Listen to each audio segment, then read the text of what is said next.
നമുക്ക് എഗ്ഗ് വെച്ച് നല്ലൊരു മലബാർ സ്നാക്ക് ഉണ്ടാക്കിയാൽ ആദ്യം 3 മുട്ട ബോയിൽ ചെയ്യാൻ വെക്കി നേരം കൊണ്ട് ഒരു ഉള്ളിയും ഒരു പച്ചമുളകും ഉപ്പും മഞ്ഞളും ചേർത്ത് വഴറ്റിയെടുക്കും. ഇത് ഫില്ലിങ്ങിന് വേണ്ടി റെഡിയാക്കിയാട്ടോ. എഗ്ഗ് തൊലികൾ ഹാഫായി കട്ട് ചെയ്തതിന് ശേഷം എഗ്ഗ് യോക്ക് സെപ്പറേറ്റ് ചെയ്ത് അതിലേക്ക് നമ്മുടെ ഫില്ലിങ് ചേർത്ത് കൊടുക്കാം.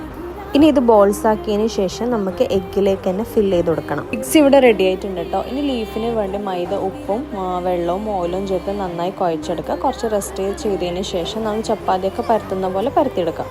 ശേഷം ഇങ്ങനെ കുഞ്ഞു കുഞ്ഞു റൗണ്ട്സ് ആക്കി കട്ട് ചെയ്താൽ നമ്മുടെ ലീഫ് റെഡിയാണ്. ഇനി ഇതിനകത്ത് നമുക്ക് എഗ്ഗ് വെച്ച് കൊടുക്കാം. കുറച്ചധികം സ്റ്റെപ്സ് ഒക്കെ ഉണ്ടെങ്കിൽ നല്ല ടേസ്റ്റുള്ള സ്നാക്കാണ്. എഗ്ഗ് ഫില്ല് ചെയ്തതിന് ശേഷം സൈഡൊക്കെ നന്നായി പ്രസ് ചെയ്ത് കൊടുക്കണം. നമുക്ക് ഫൈനലായിട്ട് ഇത് ഷേപ്പറിൽ ഇട്ട് കൊടുക്കാനുള്ളതാണ്. ഒരു അച്ചുണ്ടെങ്കിൽ അതിലേക്ക് ഇട്ട് കൊടുക്കുക. നല്ല റൗണ്ട് ഷേപ്പ് ഇടും. ഇത് ഓപ്ഷണലാണ്, വേണമെങ്കിൽ മാത്രം ചെയ്താൽ മതി കേട്ടോ. ഇനി അപ്പമൊക്കെ നമുക്ക് എണ്ണയിൽ പൊരിച്ചെടുക്കാം.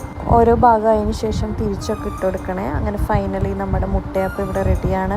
എന്തായാലും എല്ലാവരും ഇത് ട്രൈ ചെയ്ത് നോക്കണേ. ചാനൽ കൂടി സബ്സ്ക്രൈബ്